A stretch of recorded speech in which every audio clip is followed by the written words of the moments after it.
Well, folks, we're glad to have you. My name's Rich Llewellyn, and I'm just going to turn it over here to David Shem, who is the state director for the Kansas Farm Service Agency office here in Manhattan. And he's going to take a little bit of time, and then he'll be turning it over to Robin Reid and Todd Barrows, also from FSA. Robin's from K-State. So I'm going to just let David take it from here. David, you're on. All right. Well, thank you very much, Rich. And first of all, I just want to express appreciation and thanking both Rich and Robin. Opportunity to work with K-State and Extension and Ag Economics to be able to get the information out there, producers, is very important to us, and really appreciate the working relationship we have with you and your staff. I think we do a great job out there, and like to continue as we look into the future as well. So just briefly here, CFAP2, we wanted to be able to do this webinar for everybody, be able to get some additional information out. And as Rich said, we do have our chief of our farm program division, Todd Barrows, and our chief of our price support and conservation division, Carla Wyckoff, on as well. And they're going to do a great job, along with Robin, obviously, going through and kind of explaining a lot about this CFAP2 program that we have for you. I just want to just briefly, because they're going to be able to obviously dive into it much deeper, and I don't want to take anything away from them. But again, this program was designed to be able to address those losses that were sustained by producers of various commodities for a specific time. And so even CFAP1 was designed that way. And that's truly why we saw a varying level of support given to specific commodities out there, because they were based upon date ranges for the livestock and the commodity side for both CFAP1 and CFAP2. So that's what this program is designed, is really to help all of the producers out there across the country that have been impacted by the COVID situation. Just real briefly, kind of how you'd almost say fresh off the presses or hot off the presses. We've already started the program here just a couple of weeks ago here, September 21st, have had a much anticipated interest in it across the state. Right now, as of today, we have almost 30,000 applications already for CFAP2 in Kansas alone. And we have already approved and sent into NPS, or the National Payment System, over $84 million for Kansas alone. So obviously, producers have been very interested in the program, and our offices have been out there trying to help them as best as they can. And that leads me just to one last thing I want to talk about before I do hand it off to Robin. And that's just obviously what we are talking about right now is the coronavirus and the impact that it's had upon our communities across this state here, as well as upon our offices and our employees out there. So, we have reopening phases that all of our offices are going through, and those reopening phases are based upon a lot of data as far as infection rates per 10,000, to be able to allow that, to know that we can safely both have employees in our offices and to be able to let customers and producers come back into those offices right now. They've been very much, I've heard consistently, how they really do want to see producers come back in, because all of our employees absolutely love interacting with our producers. Right now we're sitting with almost, and I'm looking at the numbers right here in front of me, we're sitting with almost 60 offices across the state that can have producers come in, obviously by appointment, but can have them come into the offices. The rest of our offices out there, employees are in the office, but just because of what the infection rates are within those communities, unfortunately, they're having to be a little bit more creative, because they cannot let the producers come into the office. So the last thing I want to mention here is that, I know that sometimes wearing that mask is not always comfortable, But I truly think about the great employees we have across the state, as well as the great producers. And I think of even my own dad. He's 85 years old and fights a little bit of asthma, and we've got to be conscientious of him. And I just don't want any of us, I want to make sure that we're doing our best to mitigate the risk of obviously spreading or harmfully impacting those people. So that's why we ask, just make sure you have your mask on those offices that you can come into, because again, we're truly concerned about our great producers out there and don't want to have them come down with COVID, and as well as our employees. So that's all I have, Rich. And again, I just really want to express appreciation to both you and Robin for this opportunity to participate in this. So that's all I have. And with that, Robin, I will turn it over to you. All right. Thank you very much, David.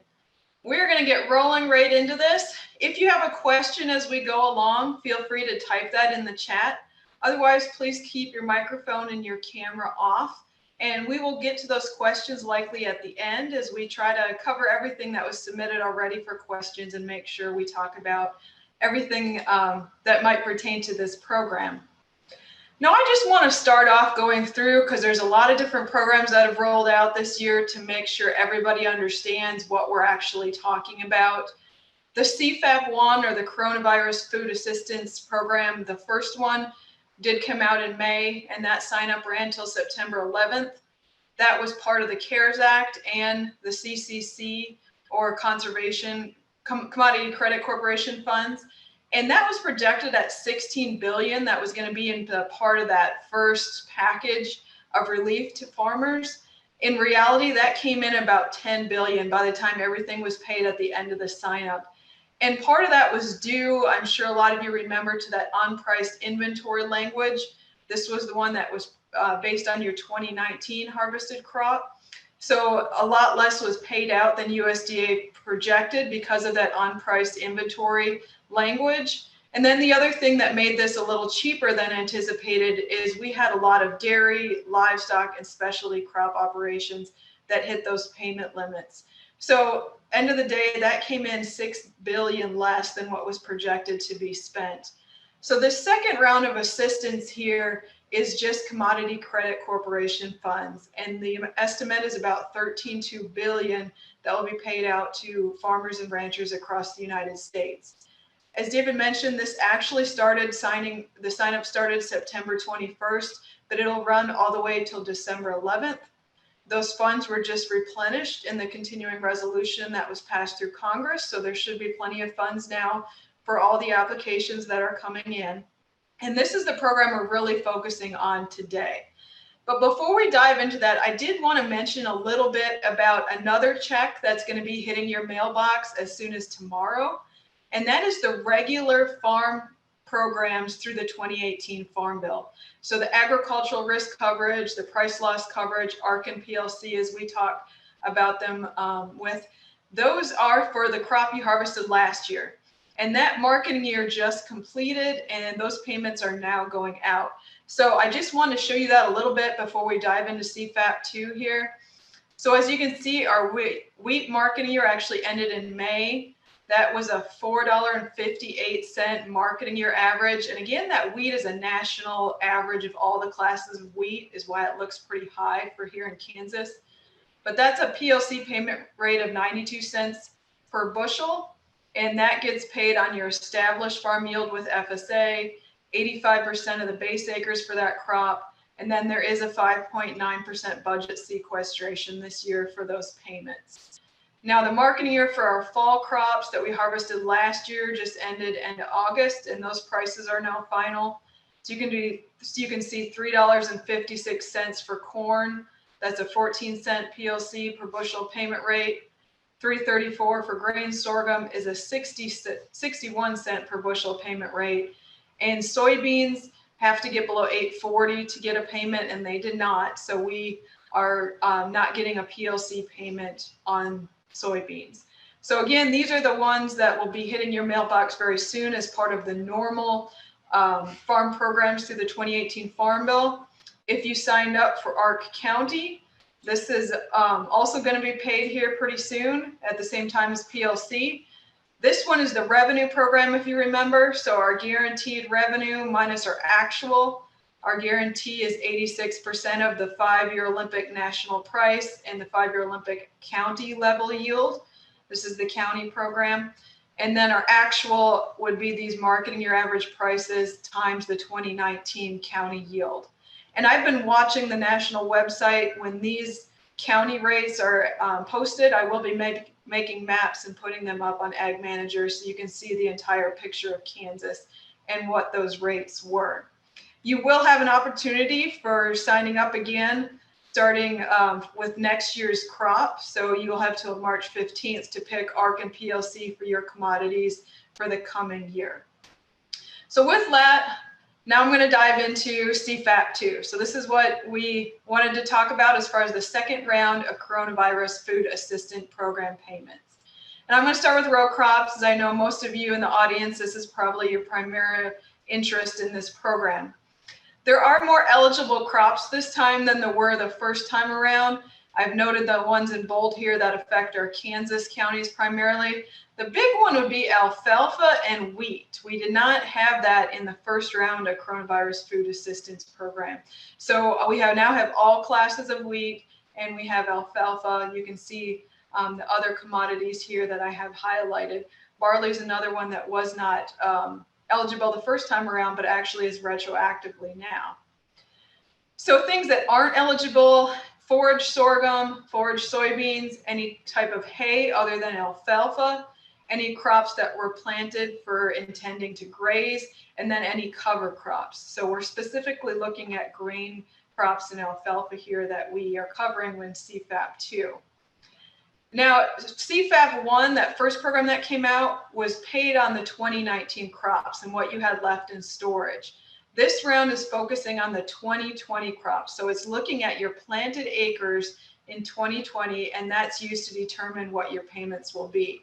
Now, you've actually reported this to FSA already in the normal annual average reporting process or annual reported process. That's the FSA 571. So FSA has this information already to do your payment. Now, how is it actually calculated?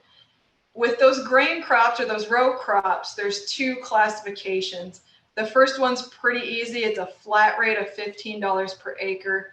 And as you can see there, that's mostly affecting alfalfa here in Kansas, and canola and oats, and some of the smaller crops that we grow here also are in that flat rate category.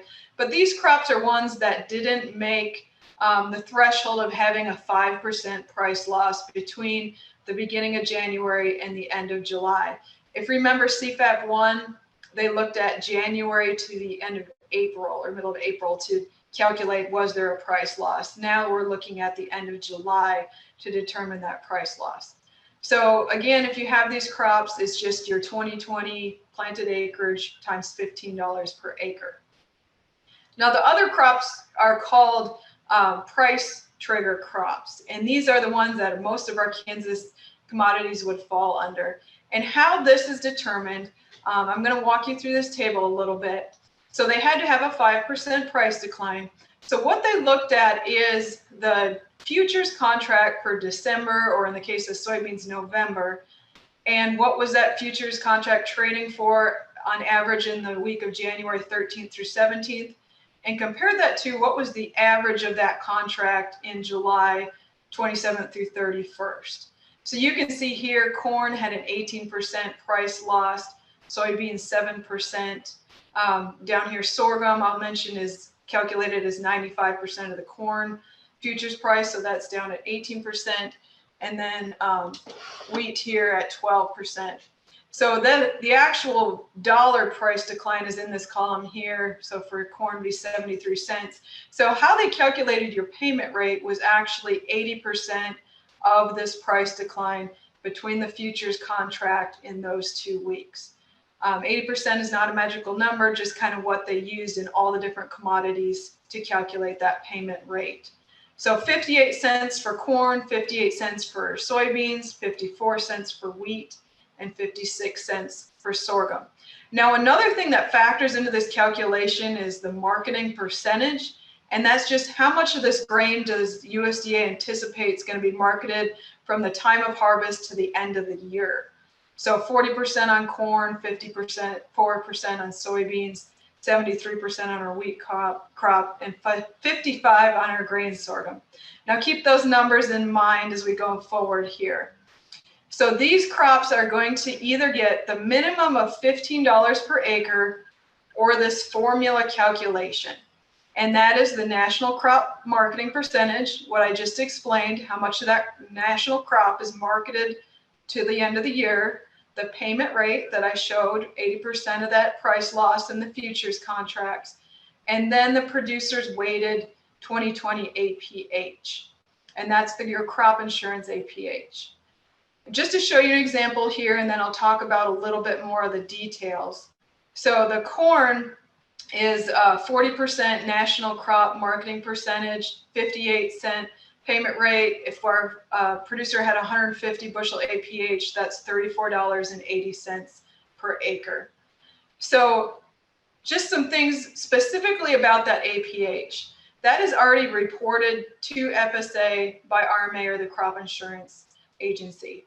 So it is going to be weighted between your dryland and irrigated acres, your insurance units that you have, the share of production if you have some crop share landlords, and that's all done internally by the FSA software. So you don't have to try to figure out what that APH would be.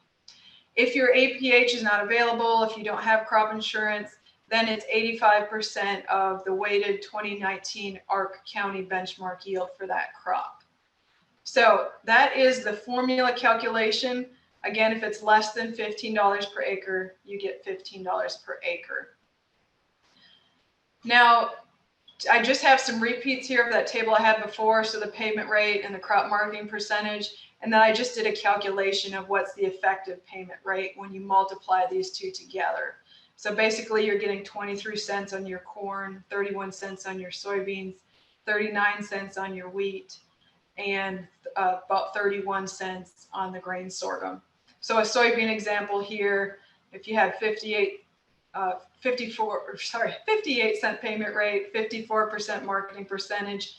If this producer had a 45 bushel APH, that's $14.09 per acre. But just remember the minimum's 15. So if it's less than this, you'll get that $15 per acre. Now I just put a different range of APH values up here for each of our 4 big Kansas commodities, just to give you a feel for what those per acre rates would be. So you can see on corn, if you have it above 100 bushels, $23.20 per acre. If you have some irrigated corn, a really good yield in there, APH, it could be upwards of $50 per payment per acre. On our grain sorghum, I have highlighted in red here, if you have a lower APH and you're less than $15 an acre, remember that gets replaced with $15 per acre. So you can see as the APH goes up, that payment rate per acre increases. For soybeans, you really have to have an APH above 50 bushels per acre to get above that $15 minimum. So you can see as that increases, that payment grows. Soybeans a little less per acre because it was a smaller price loss. And then wheat again, if you're less than $15 per acre, it's 15.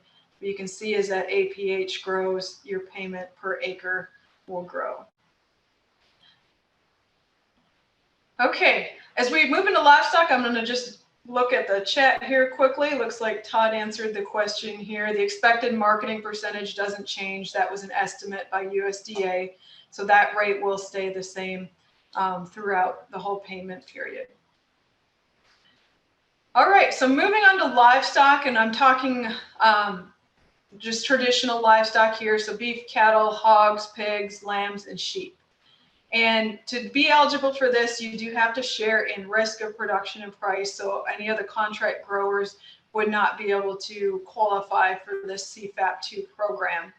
All of our livestock are considered price trigger commodities. So they did experience that 5% loss between January and July. And I'll kind of show you that in a minute on beef cattle, how that was determined.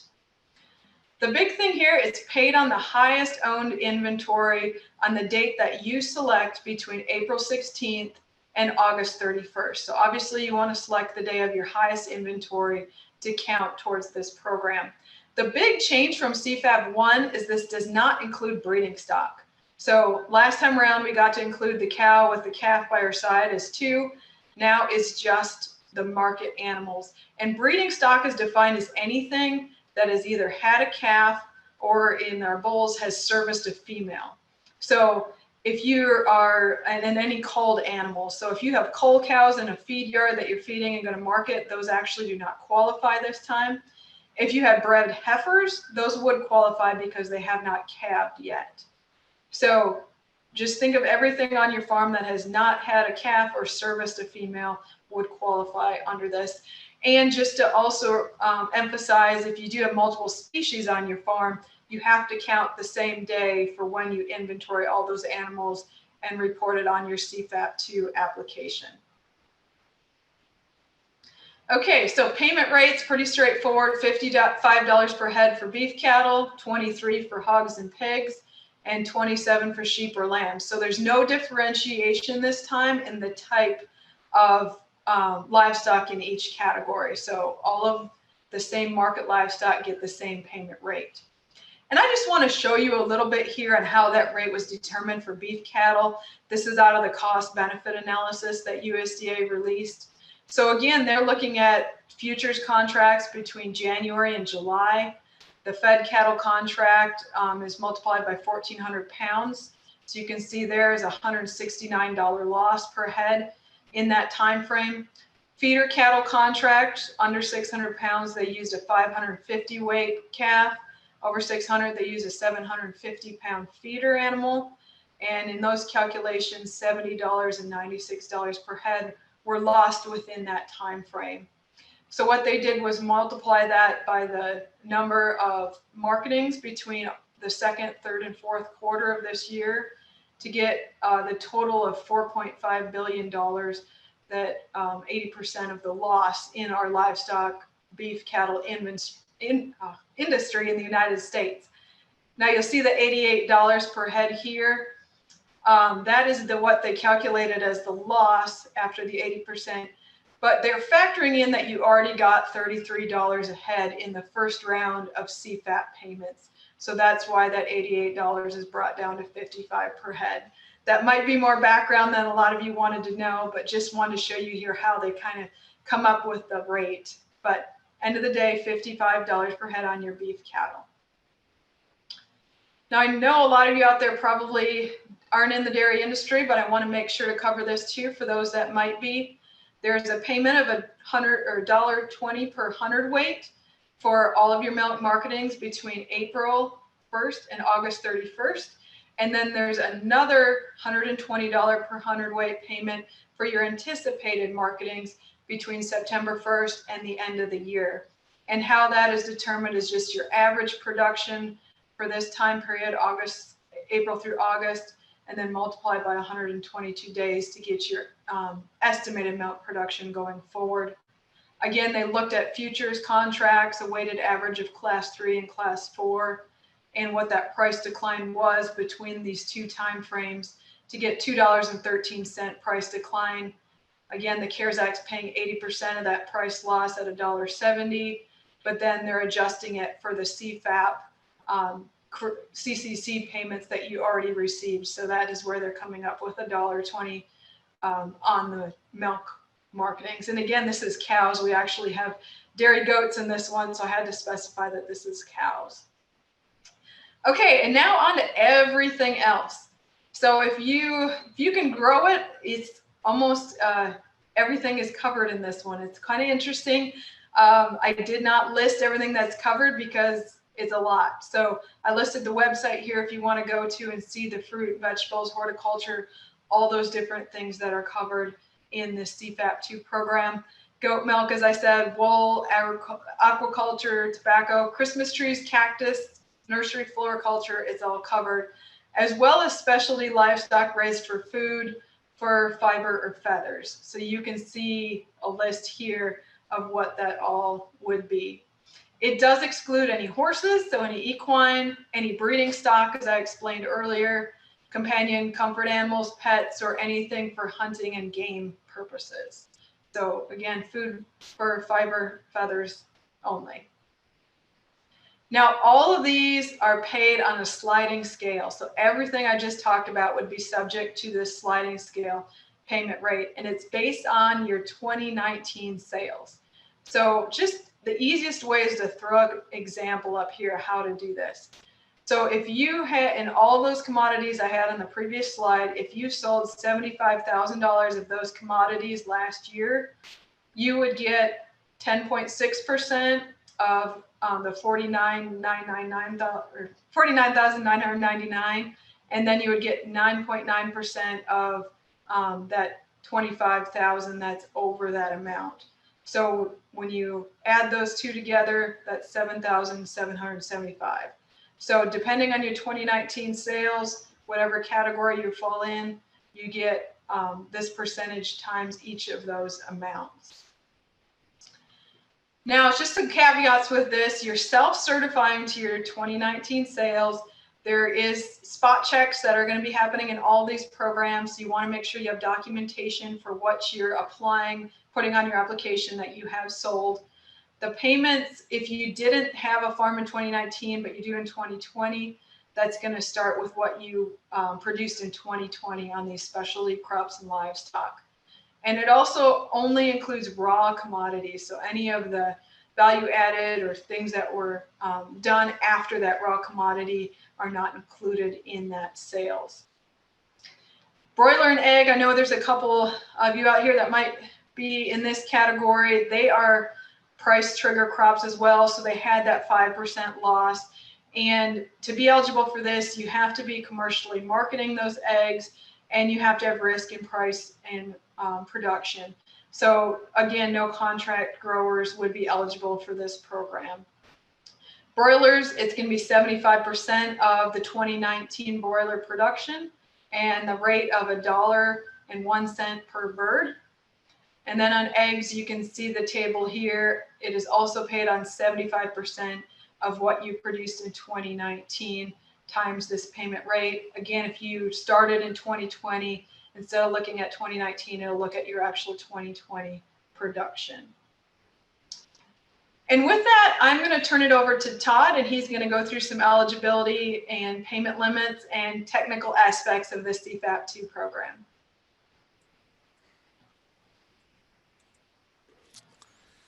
All right. Thank you, Robin. I'll get caught up here. I was answering questions in the good questions in the chat box, so I'll get caught up with you here. So yeah, first of all, like David said, thank you for letting FSA be a part of this webinar today. We're happy to reach out to our producers in Kansas and to get the important information out on this. And we really appreciate our partnership with K-State Extension. We do want to talk about a couple things on eligibility because there are some nuances that have changed from this CFAP2 program than from CFAP1. And so we want to bring those out and make you aware of those changes so you can appropriately and apply them to your own farming operations and receive the benefits that you rightfully deserve.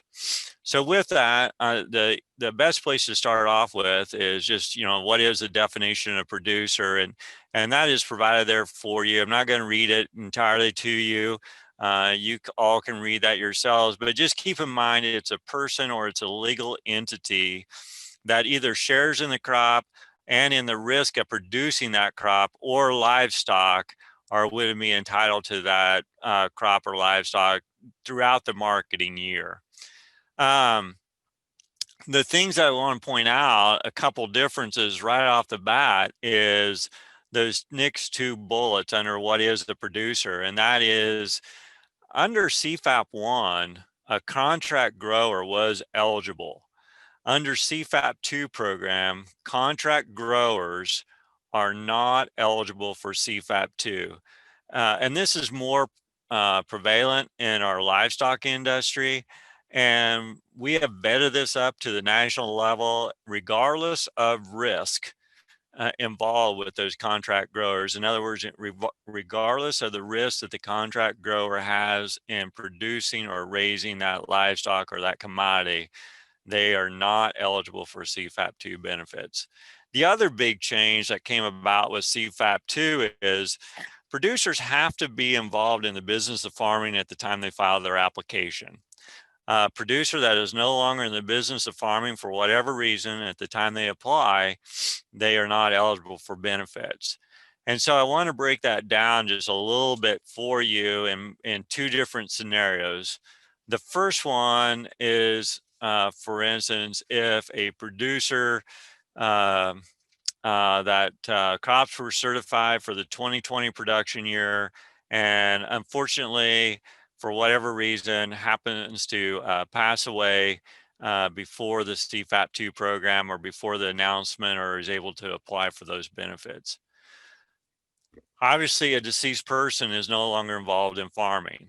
Now, there is one exception to that rule, and that is if that producer estate goes through a probate and the estate is operating the farm as it was when the producer was alive, then the estate, and you would have an executor or administrator as documented by legal court documents, they can therefore go ahead and continue to carry out the business of that deceased producers, and we'll consider that in the business of farming.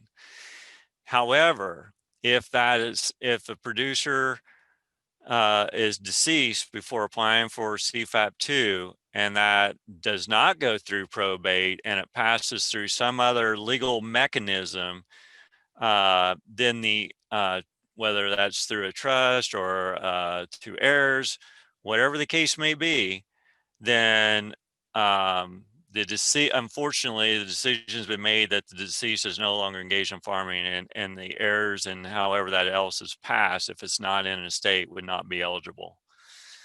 The second scenario I wanted to bring out is, if a producer would happen to retire, sell out their farm, late summer, early fall, again, before the CFAP2.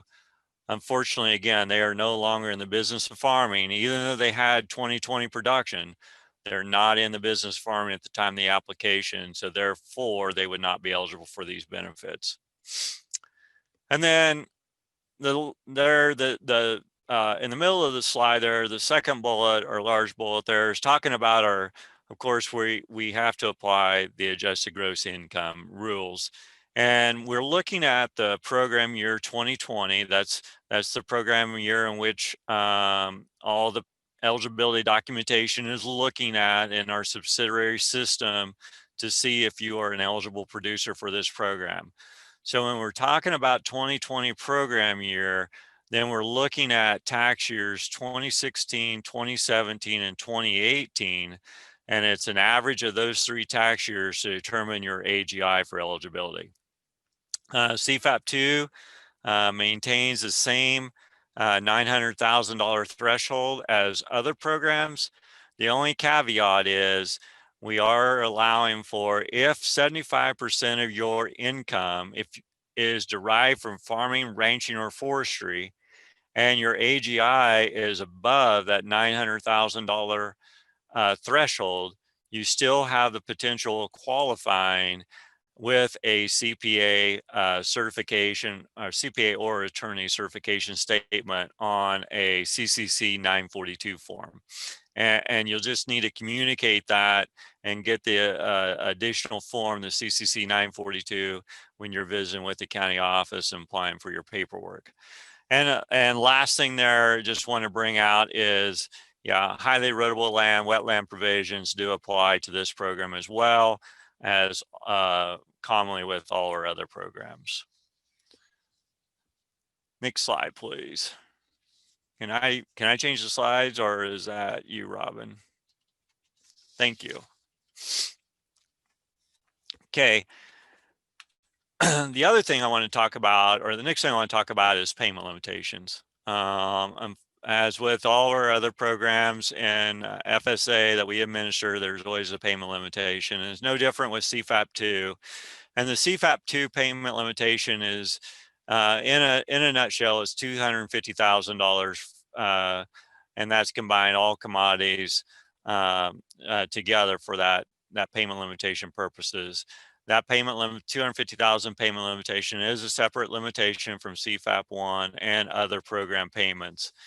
Now, a new twist to CFAP2 is that second bullet point there is, and is bolded out, that while there is a $250,000 limitation for direct payment corporation, limited liability companies, limited partnerships, under the CFAP2 program, they are going to allow some provisions for a trust or estate to receive a higher payment limitation. We're going to talk about that on the next slide.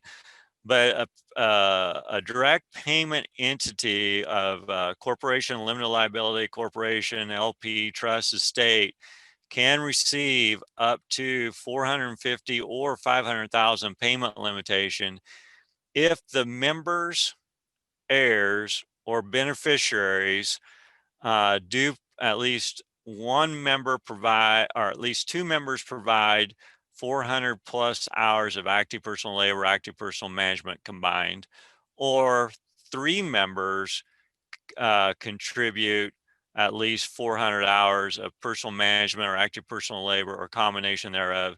They can receive up to $750,000.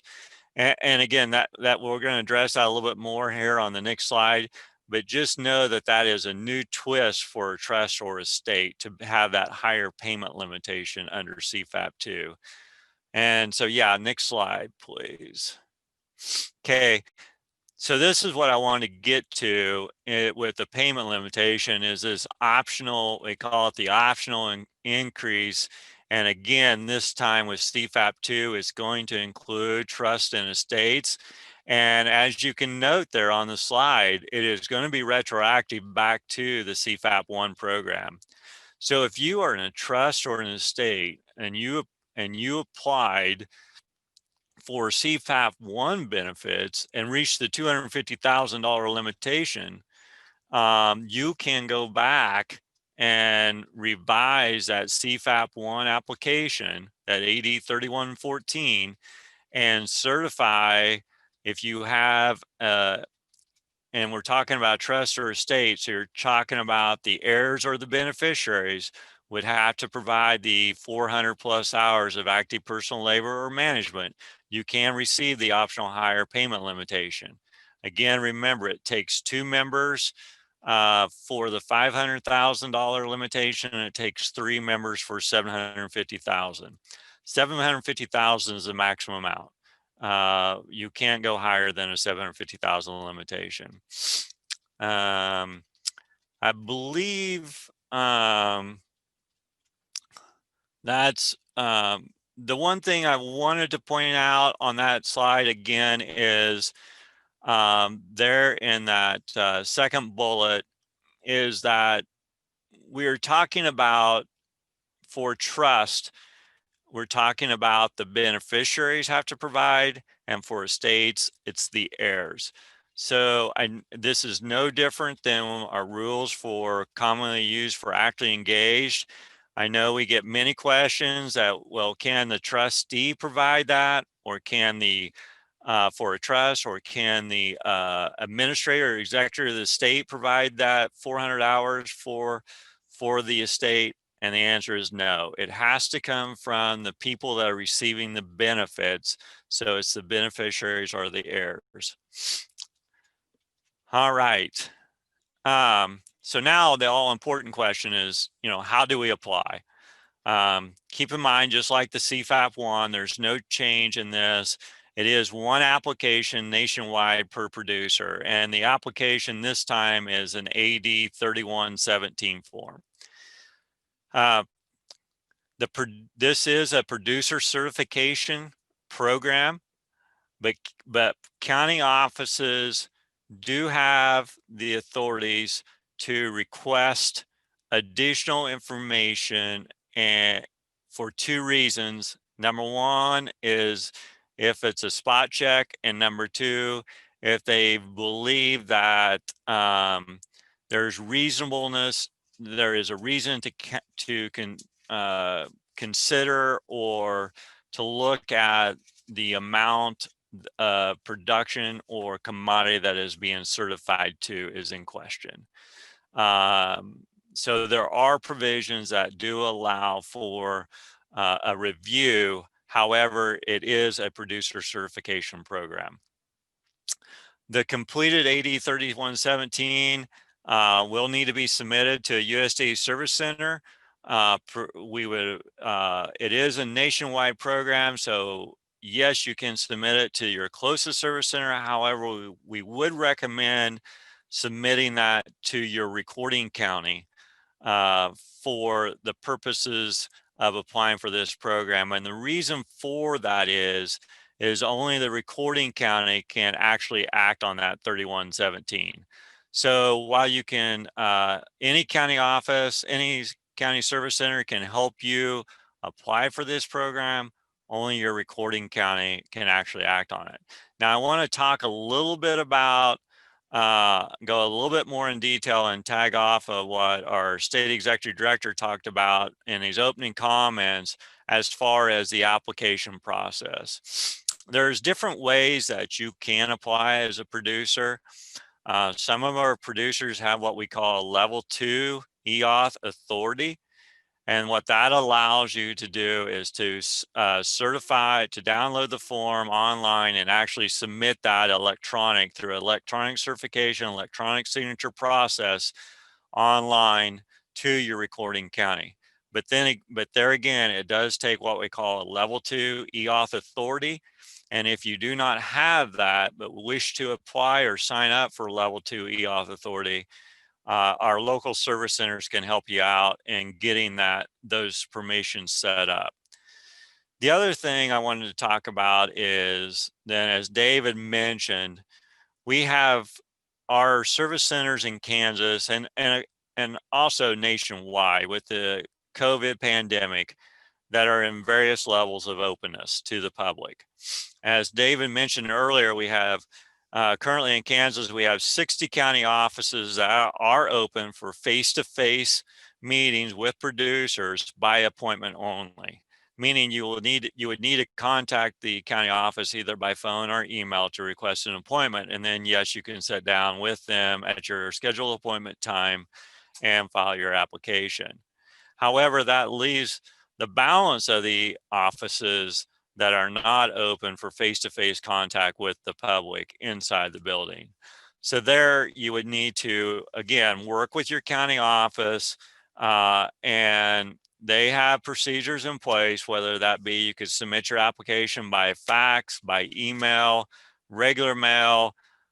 Some county offices have a drop box for forms where you can drop those off outside safely, but work with your local service center and they will walk you through the steps that you will need to take to supply your application. All these forms are available online. You can go to farmers.gov website and go through the menus and get to all the forms required that you would need to submit. And so you could download these if you wish to from your local computer at home, complete, and then take them by your local service center. So again, just to reiterate, our service centers, the staffs are there. They are working in the buildings.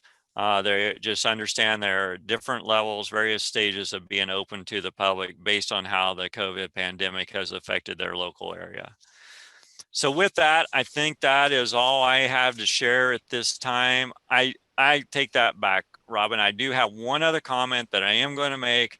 Go ahead. We go up for questions, and that is one other difference in the CFAP2 program that they have changed is when they're computing payment strings, and for entities, they are no longer going to take in consideration of the producer ownership share or the member ownership share of that entity.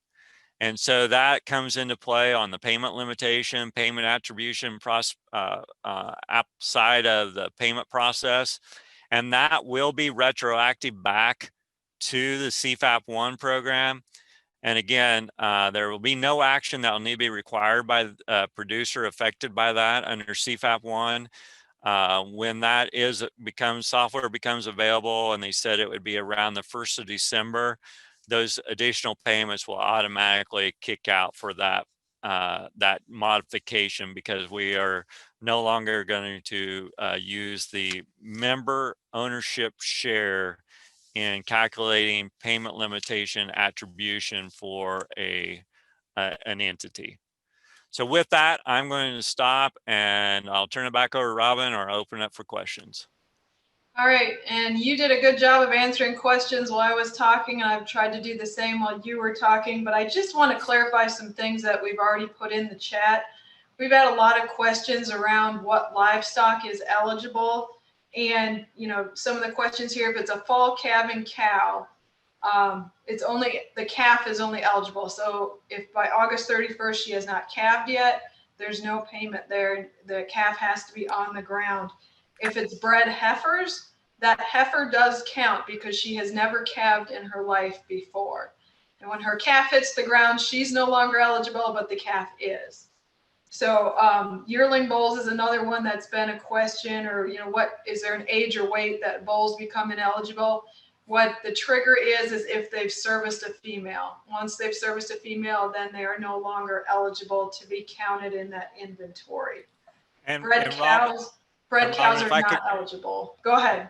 Robin, if I can jump in and tag on to that, is because this question has come up quite a few times. If that bull is in a bull stud, or if it's a boar in a boar stud, if they're being collected in order to be used to service that cow, even though they haven't physically serviced a cow, they're still no longer eligible, because they are being used in a way of breeding livestock. Okay, thank you, Todd. I think that covers all the questions on the livestock eligibility. The one other one you answered already, Todd, there was some question on what planted wheat acres count, because the crop we harvested this year obviously was planted last fall, but it is the crop we're counting, not the wheat that has gone in the ground recently or is going in the ground right now. 2020 planted acres refers to 2019 planted wheat. That is correct. Questions on when the payments are going to be made. As soon as you fill out that application, those get processed, Todd, and we should expect them fairly quickly. That is correct. In fact, October the 6th, that would have been that would have been Tuesday, I believe. The afternoon of October the 6th, OMB, Office of Management Budget, did provide funding for the CFAP2 program. And at that same time, then the application process was opened up for approval.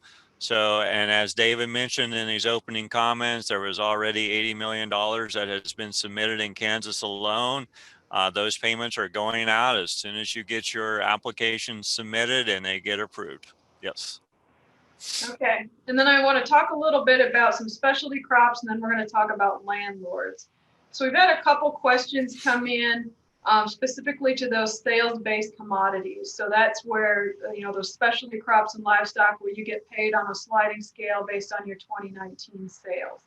One question was, if I had sales in 2019, but I expanded a bunch in 2020, do I still have to take my 2019 sales? And I assume that you would, Todd. Yes, that is correct. You would have to take your 2019 sales. And then the smaller specialty crop acres, you don't report like you do with our row crops. So what you are certifying on that application is your sales from 2019. Tom, I know that was a question there. So you didn't have to report your acreage as a specialty crop grower. That's based on your sales volume in 2019. Yeah, your sales commodity crops it's all based on your certification of your income or your sales of those commodities for the 2019 tax year. Okay, so we've had quite a few questions on landlords. So I've put a little bit in the chat. If you're a crop share landlord, you get some of that crop and you market it on your own. You have price and production risks. You are eligible to submit your own CFAP2 payment or application for payment. If it's a cash rent situation where you're not going to be sharing in any production or price risk, then that all that production the tenant would be able to apply for. And I think there might have been a follow-up on that. I'm starting to lose as they scroll here. The only caveat to that landowner, and I'll throw out there is, if you have your own, if you are the primary or have your own primary policyholder for insurance, then as Robin stated earlier when she was going through the slides and showing the example, you will receive the payment based on your APH. However, if you are a secondary policyholder to your tenant's crop insurance policy, so they call that an SBI, or you have a substantial beneficial interest in your tenant's insurance policy, then you will receive the Ark County yield as the SBI. You do not have the option of receiving your tenant's APH. And it would be your APH as well, but you do not have the option of receiving an APH if you are an SBI to a policy. And I found the one I wanted to follow up on. A landowner actively involved in the operation didn't get a CFAP1 payment. They're not sure why. Just to go back, CFAP1 was paid based on what you had in storage at that time of the 2019 crop. So if you were actively involved, but you had sold your crop already, there wasn't anything there to pay CFAP1. CFAP2 is based on the 2020 planted acres, so that's on your 2020 crop. So you might be eligible now, then, even though you weren't in CFAP1. Yeah, Robin's correct. CFAP1 was based on production, the grain itself. CFAP2 is based on acres planted. And we did have a clarification here on the boar stud. If they have not serviced a sow yet, if they're young breeding stock that haven't been used yet, then they would qualify. As long as they would be eligible as long as they have not collected semen, since they said it was a boar stud. If they have collected, then they are no longer eligible. Okay. Fescue grazed acres would not be eligible. It has to be a grain crop. Fescue would be in that category of a crop grown for grazing, so those acres would not be eligible. Hybrid seed corn counted as corn. What is used for the yield in the weighted average? I'll let you get that one, Todd. Hybrid seed or corn seed is a eligible commodity, and seed is an eligible intended use. It would be based on how it was certified on the 578. But if it's certified as corn, which is, we call that crop code 41, and the intended use is seed, then yes, it is eligible.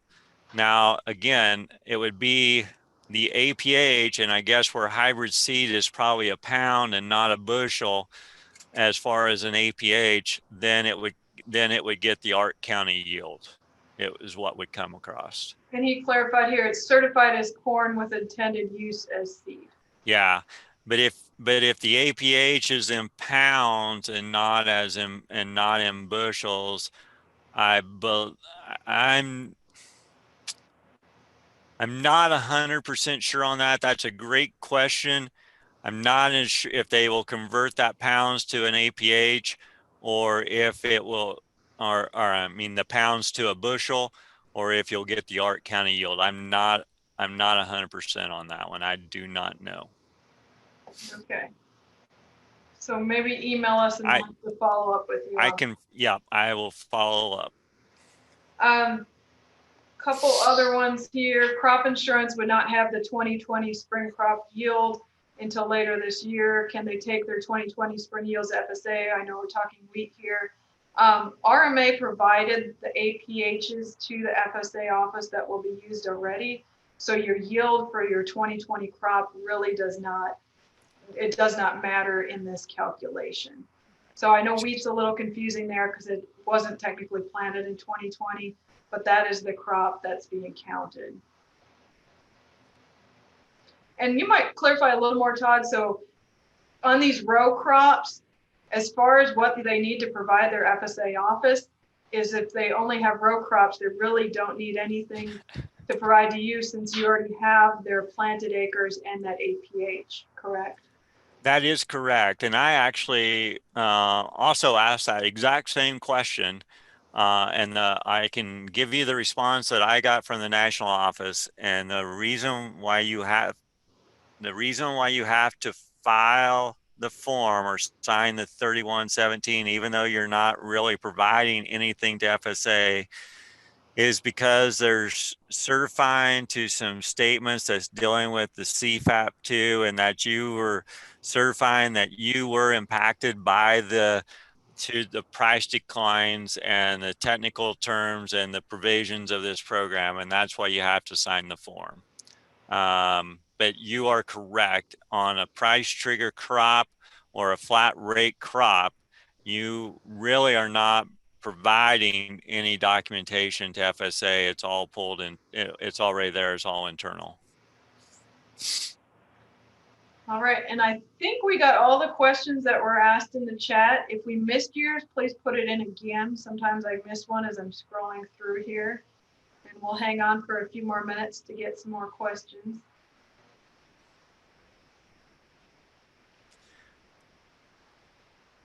Cover crops are not eligible. That would be something that is either grown for grazing or for standing green manure, is what the language says. So cover crops would not be eligible under this CFAP2 program.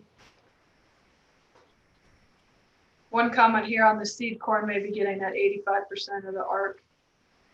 Yeah, and I seen another comment just before that as you're scrolling through, Robin, that somebody was saying that seed corn does not have an APH. So if seed corn does not have an APH, if that's a true statement, then they would receive the ARC County yield for yellow corn.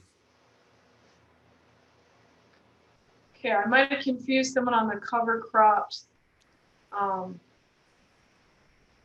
There wouldn't be any cover crops eligible because hay's not eligible, grazing's not eligible, or leaving it standing would not be eligible. It has to be a harvested crop. One thing like a grain silage crop would be eligible.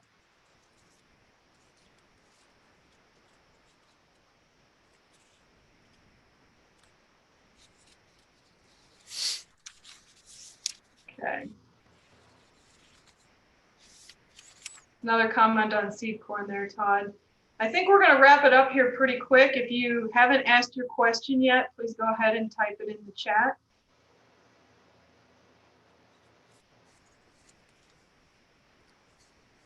Brome grass planted for hay on farm ground is not eligible. The only hay would be the alfalfa. So unfortunately, in that situation, there's nothing that there's a payment rate for.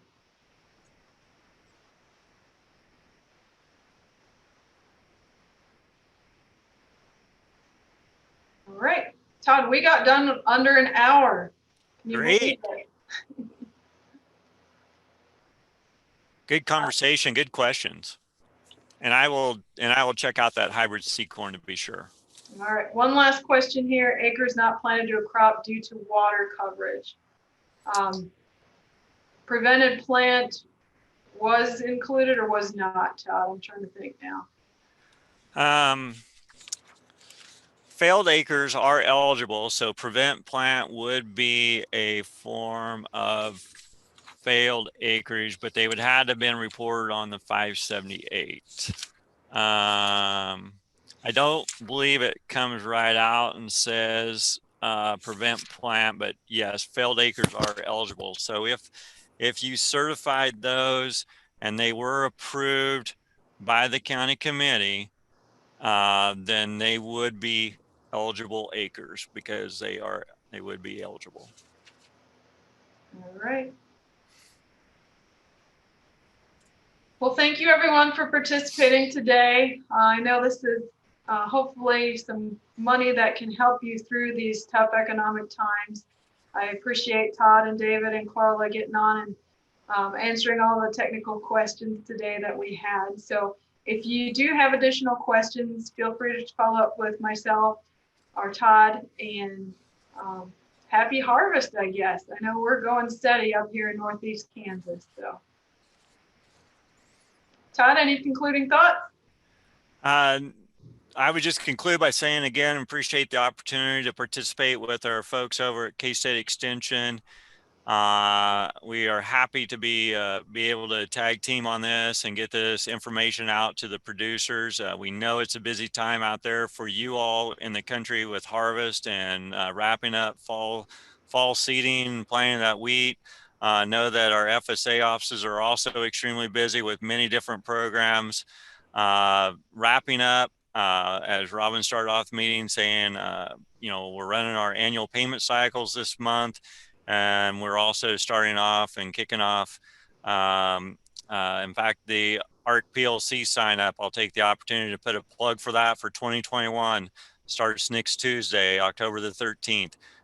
So it is a busy time. So if you do intend to apply at your first available time. Don't wait till the last minute, because truly we are busy and we want to make sure that we get you serviced. And so it's always best to come in as soon as you have availability. So there is a relatively short turnaround on this program. Ending date is December 11th at this point in time. So with that, thanks, Robin. Thanks, Rich. And we appreciate participating with you on this.